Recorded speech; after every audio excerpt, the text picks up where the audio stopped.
Tapos ito naman yung 8 gig na dinagdag natin. So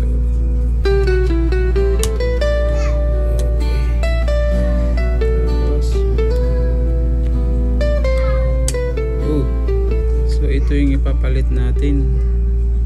So ibalik na natin. Ayan. Tapos guys, ito yung pinagpalitan natin, 4 gig.